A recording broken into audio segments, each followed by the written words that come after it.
Man is back. Oh, my gosh, the ring got messed up. This is a 5 out of freaking 5. It is beat making time. Next week is E3 week. My album comes out next week. I have delivered. This is your boy. All right, ladies and gentlemen of the YouTube citizens, y'all know who this is. This is your boy Dash the True Inferno. Back at it with another Pokemon Unite commentary video for you guys, and this is the last Wednesday of the year, so y'all know what time it is. But before we get to this, let me also announce that I believe that Kenna Bridge of Spirits is my game of the year, followed by Ratchet and Clank, the new one for the PS5. So those are my top two. There was a third. I probably had to put Real Talk Pokemon Unite as my third. I had a lot of fun with that game. So those are my top 3 games of the year. I didn't want to do a video about that because I feel like the only time I play games is when I was streaming on Twitch, which is twitch.tv/TrueInferno. Showed up there and follow. I'm taking this week off. I'll be back streaming on there next week, Tuesday. So to end the year, I'm going to give you guys my top 10 movies of the year. Because I've seen 11 movies total this year. So these are my top 10 movies of the year. So, and also they're going to be spoilers. So if you have not seen any of these movies, you've been warned. You need to see them now before you watch this movie. I mean, this video rather. So let's get things started with number 10. Venom, Let There Be Carnage. So this was a tough one. I'm not sure, but I had to go with this as my number 10, and it can't go higher than that. And the reason why, so before I get to the reasons and stuff like that, this movie came out September 14th in London, but it came out October 1st in the United States, and I'm pretty sure that's worldwide as well. So this is basically the sequel to the first Venom movie, which in my opinion is better than this one, to be honest.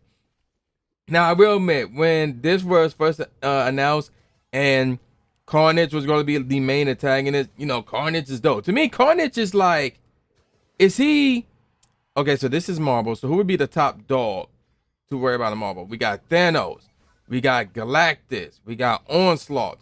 There may be others, because I'm not familiar with, you know, the Marvel universe or the comics like that. But to me, those 3 are like the top dogs. Like, those are Omega level threats. Carnage ain't there, but he's like a step or 2 below that. Because my mindset is, I played that Master Carnage game and it was chaos. And he was the mastermind behind it all. There was a bunch of villains involved, a bunch of heroes that got together to try and stop him. And Spider-Man and Venom had to join forces to stop him as well. So for this movie to be, like, I think it was like an hour and I forgot how long it was. It wasn't 2 hours. And in fact, Morbius, it was reported, which is coming out next year, it said to be slightly longer than this one, like 12 or 13 minutes longer than this one. And even with that, Morbius ain't breaking 2 hours. So this movie, I felt like should have been longer. It should have been a 2-parter. And I feel like more characters should have been involved. I feel like it should have had that Maximum Carnage vibe with this one.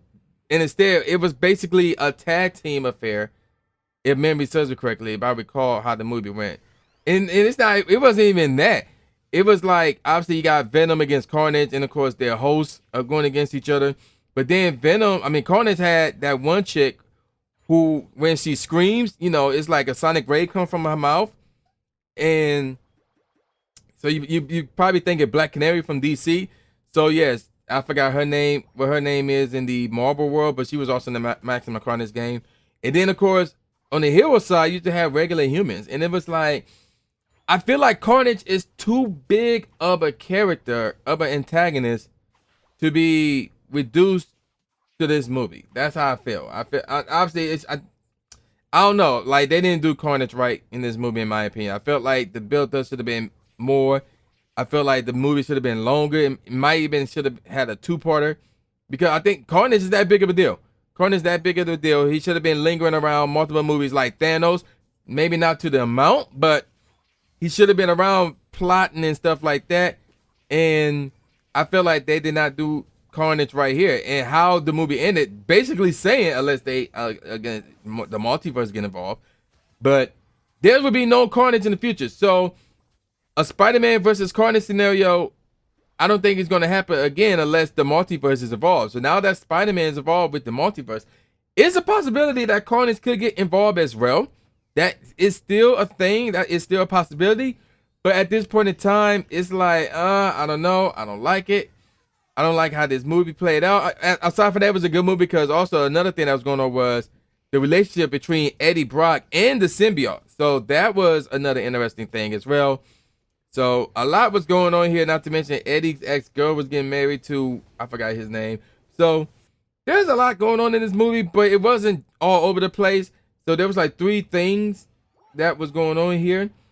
And while 2 of them I had no problem with, the third being Carnage himself, I don't know. I feel like this movie did not make Carnage into a bigger deal than what Carnage really is, in my opinion.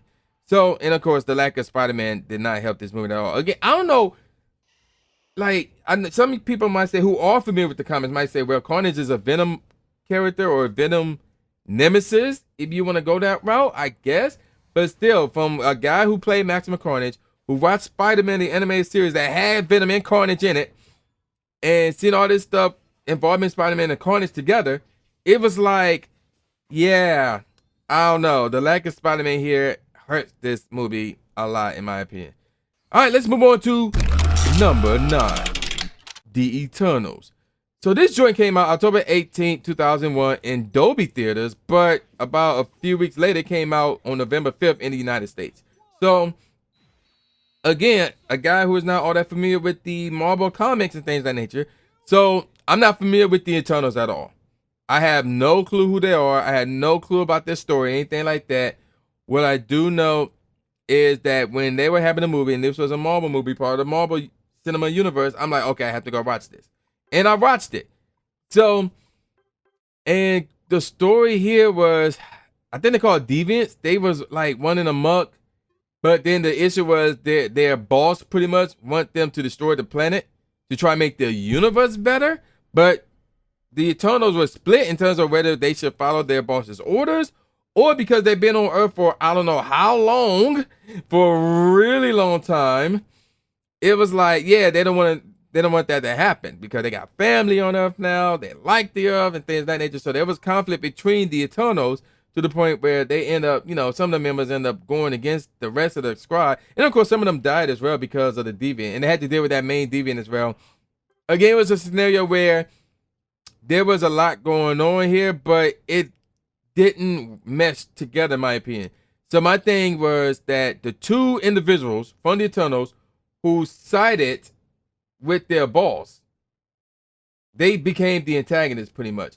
But they did absolutely positively nothing with the deviant, who originally was the main antagonist, but then it got flip-flopped. So I'm like, could we see like a collab? Could we see them fight each other? Instead, it was the good guy Eternals who were left going against both sides separately, as opposed to, oh, we got this deviant here. Let's get it to work with us. Or, oh, we got this deviant here. It's getting strong. We need to take this out first and then take out the good guy Eternals. That's what should have happened. But instead, that didn't happen. And it was crazy. It was crazy. And there was like, again, no like interaction or very little between the 2 Eternals who decided to stick with the boss and that deviant who was absorbing their powers. So it was weird. I didn't like that part at all. How the movie ended and the end credits were very interesting though. I want to see that last end credit. I was like, yo, who is this guy? Because the main character was going up with this one dude who was about to whip out a sword. I need to look up who that is. And then he was approached by somebody. I'm like, yo, who is that? And we don't know who that is. So the end credit is very interesting. But in terms of how the story went as a whole, the movie went as a whole, it was like, wow, it's better than Venom because we got a bit of a story there and the movie was longer. But it couldn't go above 9 because, again, there was a little bit of some issues there near the end of the movie involving the 2 Eternals who decided to stick with the boss and that deviant, whatever that thing was called, that was absorbing the dead Eternal powers and was becoming a serious threat. So there was not a lot of interaction between those 2 sides.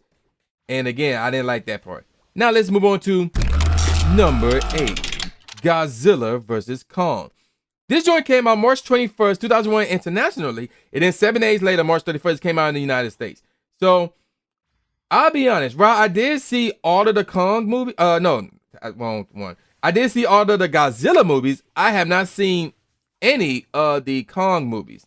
So, everything that happened prior to this on King Kong's side, I have no clue what happened. But I feel like that's not relevant. If you've seen one side prior to this movie, I think you should be fine.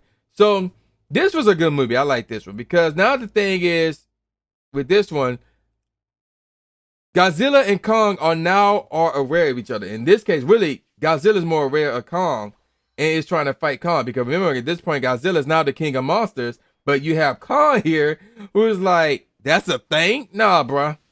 Pretty much. Even though I think the objective of the humans was to transfer Kong to a new world. Or to a new world so he can live. Because at this point, it was like, Kong, he can't live on this planet anymore. You know, he's going to go out of control. He's going to destroy humanity and stuff like that. And then you have this secret organization who tried to revive Mech Godzilla, and they did. So while the main battle between Godzilla and Kong took place, or shortly after that, Mecha Godzilla showed up and was like, yeah, we're going to kill Godzilla. But then Kong and Godzilla teamed up. I like this movie. I really did. The thing is, while this was a really good movie, it wasn't that epic in my opinion. So that's why it's number 8. Again, it got a better story in my opinion than the Eternals and Venom, Let There Be Carnage. I think it's a better movie than both of those. But at the end of the day, it wasn't as epic as it should have been. In my opinion, I don't know. Like the fight scenes were good. I don't know. It's just something that was missing. I don't know what it was.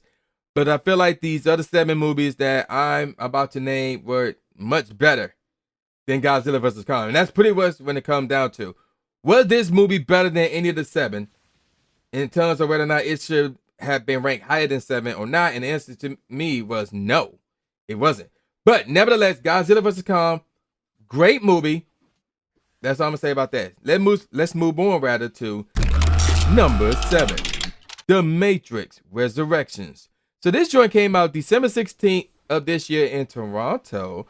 And then about 6 days later in 2022, not 2022, December 22nd rather, it came out here in the US. So, now you're talking to a guy who has not seen the first 3 Matrix movies.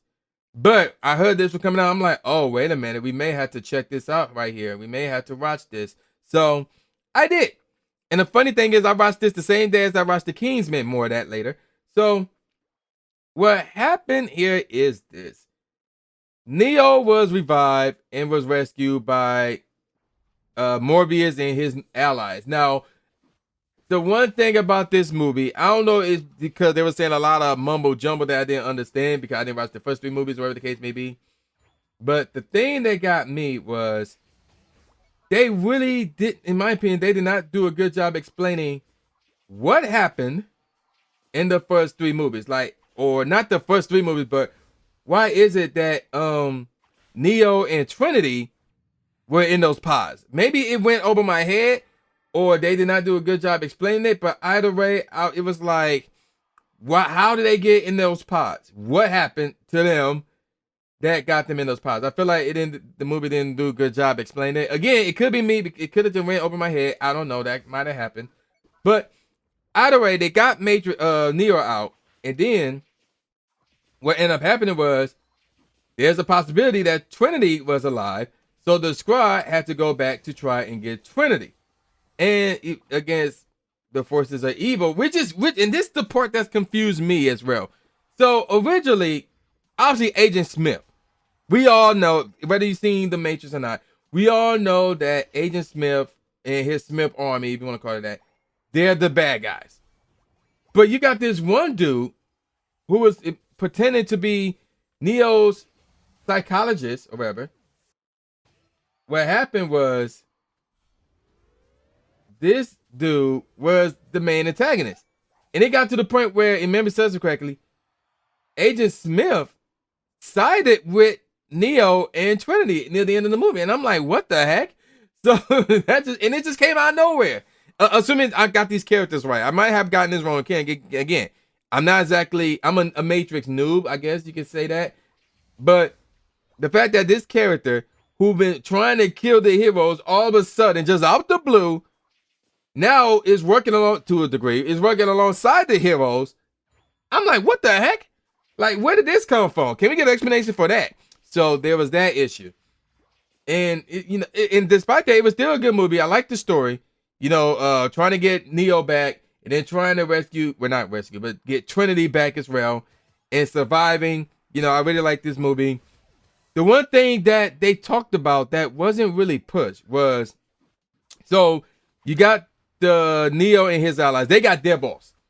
And she didn't want to go through, one, rescuing Neo, and two, rescue Trinity, because they established like an underground city, and they don't want their enemies to find it, because if their enemies find it, they're going to show up and basically destroy it.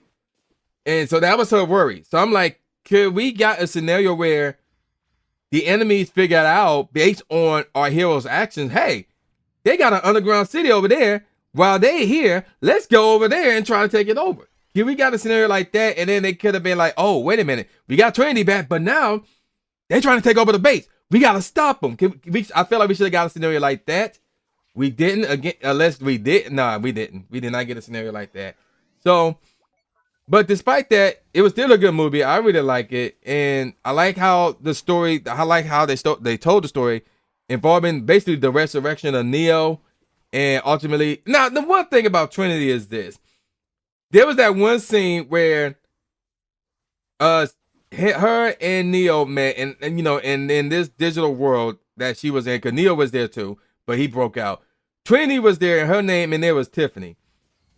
The thing was, the two met, surrounded by a bunch of enemies and their allies, and the objective here is, well, you can't force Trinity to go.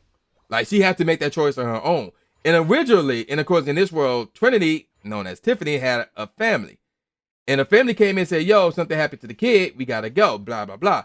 And Trinity was leaving, but there was no memory jog or no epic speech or epic line that was said from Neo or anybody, or something that the enemy did that was a mistake. Nothing like that happened. It just out the blue, with a snap of fingers, Tiffany resorted to Trinity. I'm like, what the heck? What led to that? So I feel like this movie got a lot of flaws. And thinking about it, I probably should have put this at number 8 behind Godzilla and Kong, but this, as my phone went off. But despite that, this was still a really good movie.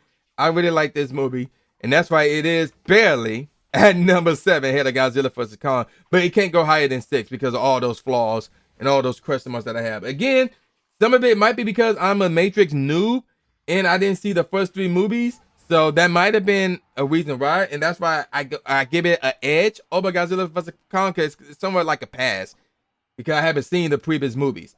Now, let's move on to number 6. Space Jam: A New Legacy. So, of course, this is typical right here. So the movie first came out in Los Angeles. Why am I not surprised? July 12th. And then 4 days later, it came out in the US, and I'm assuming worldwide as well. So this one was actually good. A lot of people, well, first of all, let's be real. The first Space Jam was better. I like the first Space Jam movie. This one, I will admit, this one was good as well. It was really, really good. Looking back at the original Space Jam movie, this one have a much better story. This one have a much better story. It's just that you got LeBron James and Michael Jordan. Now, if you know me, even though this ain't relevant to the movies, but Michael Jordan to me is the best basketball player of all time. I got LeBron James 4th. If he somehow win another title, he'll jump up to 2nd, leapfrogging over Magic and Larry Bird. That's where I'm at with that. But LeBron is still on the Mount Rushmore of basketball. But that's beside the point. The first movie, to me, was funnier. They had more interactions with the Looney Tunes stars and the humans. Because remember, Daffy and Bugs, they went to Jordan's house to get his shoes, and they met his kids and his dog. So that was pretty cool as well. It was to me, it was a more funnier movie, and that's the whole purpose of these Space Jam movies, to be funny. So even though this one, A New Legacy, have a better story, it kind of like have 2 stories in one. Whereas the original Space Jam movie, it had one story, it didn't try to squeeze in another one near the end. I'm like, I don't know about that one. But either way, this is still a good movie nevertheless. So the two stories here is this. LeBron is basically disconnecting from his youngest son because his youngest son, even though he liked basketball, he's not trying to be a pro like his dad or his older brother. Instead, he's more into technology and, well, gaming as well, but more like working on games, creating games, and things of that nature. That's where he wants to go. And he wants to like integrate basketball into that. So basically create a basketball game. Hopefully he does so he can create a better game than 2K. But that's another story for another day. But his dad was like, wait a minute, no, you're supposed to be doing basketball. You know, so they have a disconnect.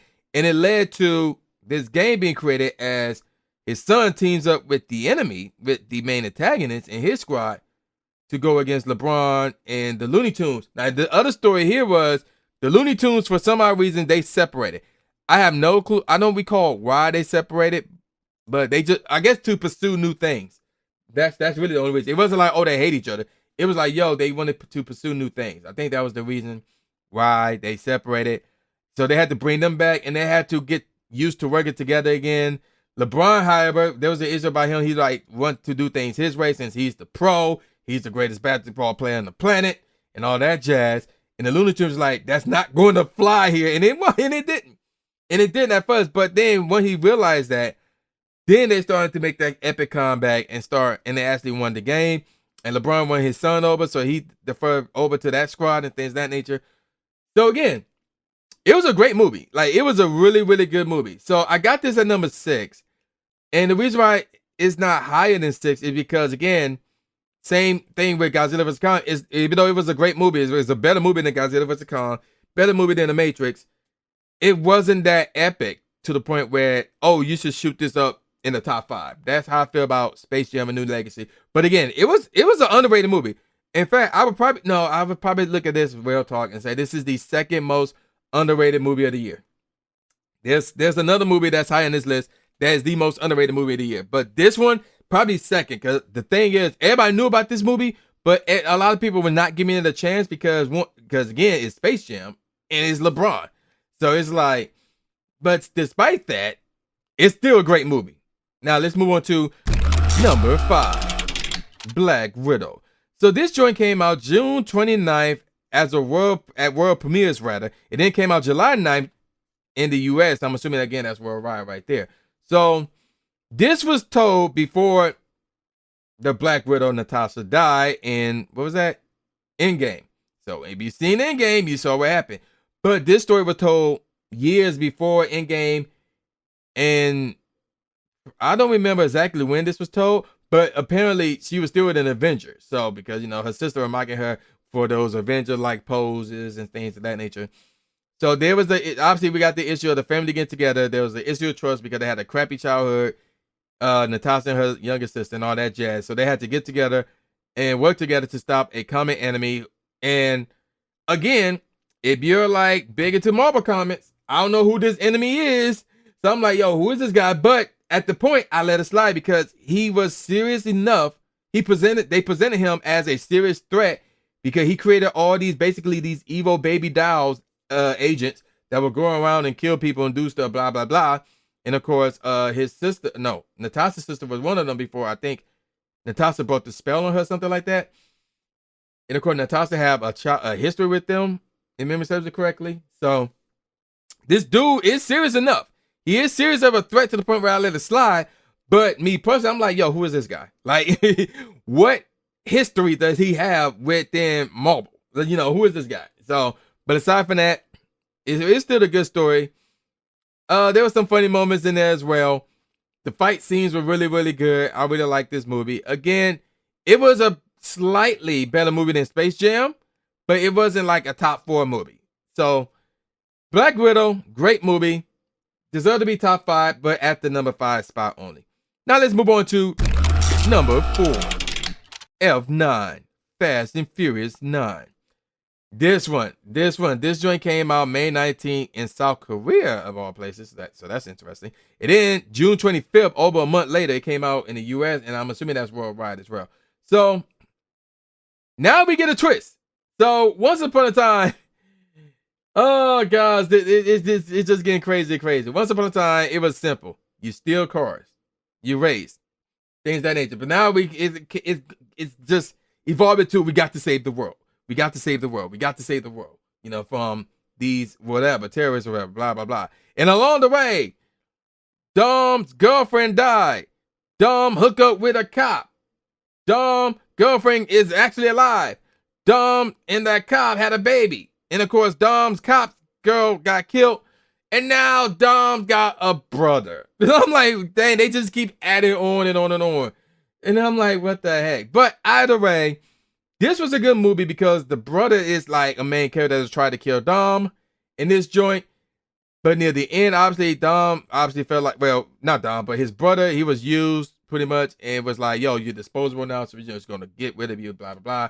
And obviously, they didn't do that because it's Dom's brother. So, younger brother to be exact. But either way, obviously, you know, when you're dealing with F9, you got the cast there outside from The Rock, who was not in this movie because, you know, there's beef between The Rock and Vin Diesel. But this was still a great movie. The story was good. The only thing was so obviously the main antagonist throughout the entire movie was John Cena's character, Dom's little brother. But then you got this small guy who I guess he's like the guy with the money. But they also had that one chick who was the main antagonist in the last movie, Prison. You know, she was like, you know, they had her locked up. Not in jail, but like as a prisoner. But then she broke out. I don't remember how she broke out, but she broke out. And then she tried to be a last minute main antagonist. And then John Cena, who was the main antagonist, is no longer the main antagonist. And it was like, okay, so hold up. Who's the main person to stop at the end based on what we've seen in this movie alone? Not in the previous movies, but in this movie alone. So a lot was going on here. Now, Homeboy, who everybody thought was dead after 3, came back to life. So that was interesting. I mean, and the thing, that was a bad trailer because they revealed him to be alive. But I guess they did it to make people watch the movie even more. Be like, yo, this dude's alive? How? We gotta watch it. So, I mean, I guess. But despite that, this was another great movie. The funny part was when, what's the name? Ludacris and Tyrese's character, they were in space. That part to me, it just go crazy. They just outdo their previous movies. Like, bruh, they were on tanks and like ice structures. And they jumping out of planes with their vehicles. And now they in space. I'm like, what the heck? Like, it just kept going crazy. But yeah, it's Ray out there. That's why it's not my top 3. It's Ray out there. The story's still good. They somehow pulled it off with all the craziness and the whole Dom got a baby. Now Dom got a younger brother. What's next? Dom dad's a lot? I don't know. They just adding on and on to it. Involving Dom. It's crazy. But nevertheless, great movie. And that's all I'm gonna say about that. Now, is it the best in the series? No. For me, I like 2. I think 2 is the best one, followed by 1. And even though originally, when I heard about 3, I didn't purposely go see 3. Cause I'm like, Bow Wow's in 3. And none of the guys from the first 2 are in 3, so it's gonna suck. But after actually watching 3 was good. 3 was actually good. But for me, again, 2 and 1 were the top 2 Fast and Furious movies for me. And then if I had to look at what's third, probably which one was? I think it was 5. The one when Brian Walker's character was in it last. I think it was 5. But either way, F9, still a good movie. Not top 3. Let's get on to my number 3. Number 3, The Kingsman. So yes, I saw this movie the same day as I saw The Matrix Resurrections. And this was the most underrated movie of the year. Nobody was talking about this movie. And I was like, bro, this movie was great. It was really, really phenomenal. So now we get to the point where these 3 movies separate themselves from the rest of the pack. So like everything from 10 to 4, really from honorable mention to 4, yes, there's honorable mention. It was like, okay, this could have been here, but then they did this. It could have been there, but then it did that. It could have been there, but it wasn't epic enough, and the other movies were slightly better. You know, stuff like that. Here is where we separate the top dogs from the rest of the pack. And it starts with The Kingsman. So this joint came out December 7th, 2021, obviously. It then came out in the U.S. in December 22nd, and 4 days later came out in the United Kingdom. Ain't the United Kingdom London? I don't know. But anywho, so this joint was basically how The Kingsman, well, I wouldn't necessarily say how it got started, but at the end of the movie, we see the beginning of the Kingsman.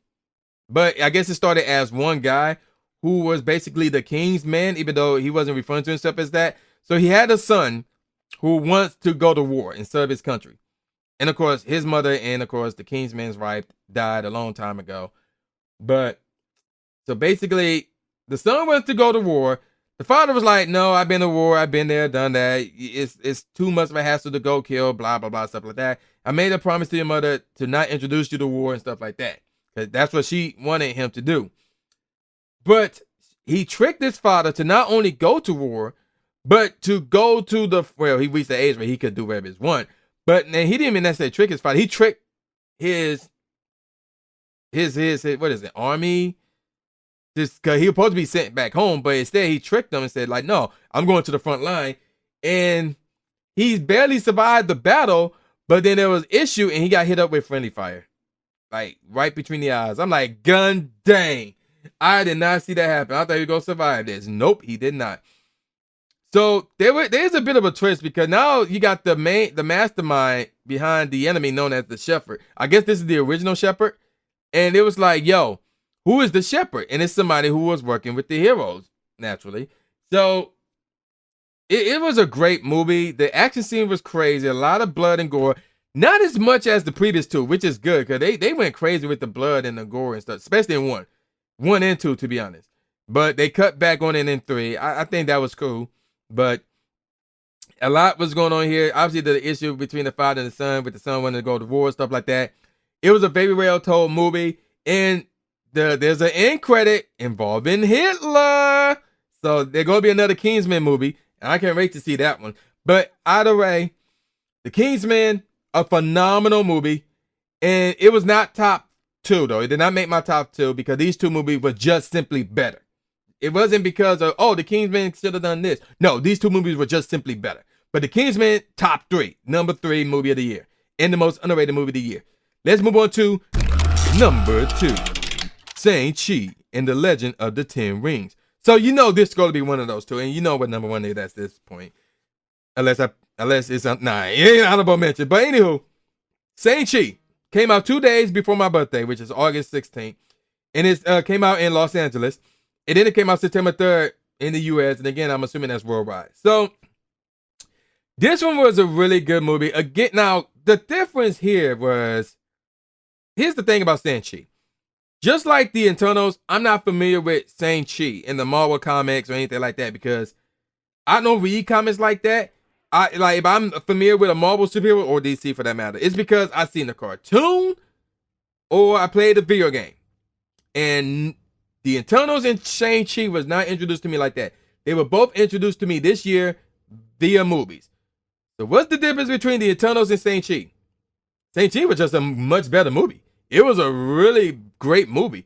So obviously the main character Shang-Chi was like, yo, somebody's coming after me, which means somebody might be coming after my sister, and something is going on because the main antagonist here is his father, his pops. Because his mother died a long time ago. Dang, the chick who played his mom, man, she was gorgeous. But anywho, so now he had to go find his sister who got resentment at him because he left home, never came back for her. And so she pissed off at him, but she kind of gotten over it. So they return home, mostly because they got caught by their father. And the deal was, yo, my powers, talking about the father, can bring their mother back. He had to go to her native land. And, some spirits from there is telling him, yo, your wife is there. You can bring her out. But actually, it's a trap to let out some crazy demons that can basically take the souls of everybody. So, and of course, Sanchi, his sister, and their mother's native land, their people, including their aunt, are preventing him and his men from doing that. So this led to training in the war. And it got some crazy creatures on there. They look like Pokemon. Like, I was tripping. I'm like, yo, there go Rayquaza. Yo, there go Entei. Yo, there go, what's that thing called? Ninetales. It was funny, though. It was funny. If you saw the movie, you know what I'm talking about. But it was funny, though. Phenomenal movie. The atmosphere was gorgeous. Really, really like it. Extremely funny. And I can't wait to see Shang-Chi's place in the Marvel Universe. And his sister is going back to being like an underground criminal boss, I guess. I don't know. It's crazy. I really like this movie. It's not number one. Again, it's just that this movie is way better than Sanchi. But before we get to number one, let me bring you guys my honorable mention, which is The Suicide Squad. So this movie came out July 30th of this year in the UK, but it came out everywhere. Well, yeah, everywhere else, especially the US, on August 5th. So here's the thing about Suicide Squad. They're calling it a standalone sequel. I have no clue what that means. I guess what that means is there's no reference to the original movie, which to me, I actually like the original movie. I like the original better than this one, mostly because of Will Smith's character. But here, it was like, okay, Harley Quinn was the only character to come back. There was a few other characters that came back, like Boomerang Dude, but they all got killed off early in the movie. And the only one who survived that came back from the previous movie was Harley Quinn. And to me, I was like, oh, that's a big letdown for me. Like, John Cena's character was pretty cool. The I forgot his name. The black dude, his character was cool as well. And they had some cool characters in there. And the story was like, again, okay, this is DC this time. Again, I'm not into comics, so I'm not familiar with a lot of these characters, especially not the main antagonist, nor that creature thing, unless it's what I think. Oh, you know what? It could be what I think. No, that's Marvel. Never mind. I had no clue what that is. Well, that's not true.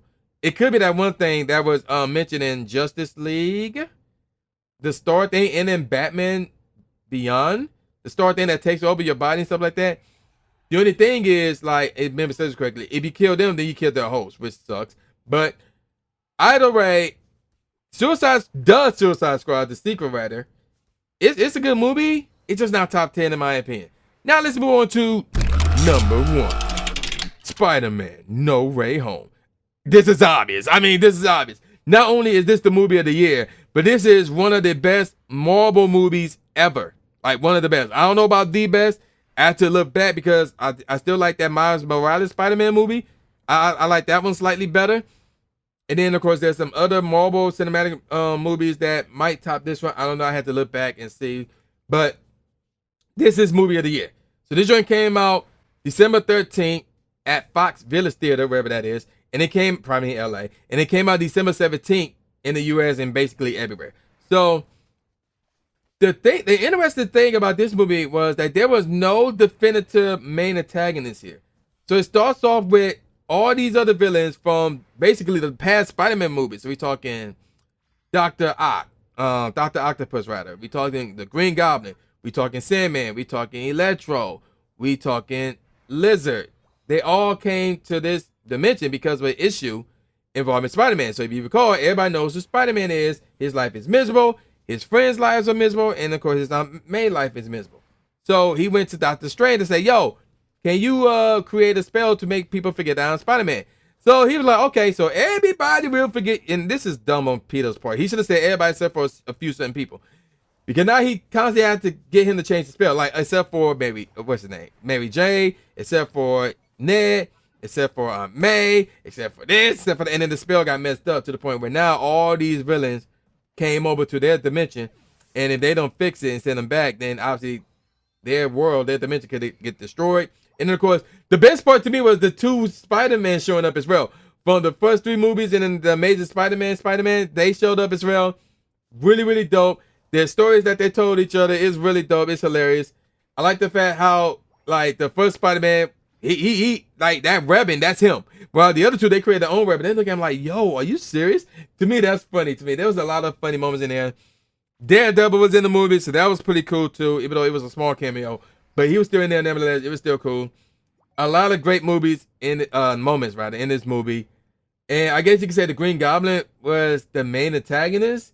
But it's like, is he really now? He wasn't throughout the entire movie. And he was at a point where Spider-Man and Doctor Strange had to fight against each other over this box that could basically send the villains back to the point where they were about to die in their respective timelines or dimensions or whatever. So, but despite that, it was a great movie. How the movie ended was crazy.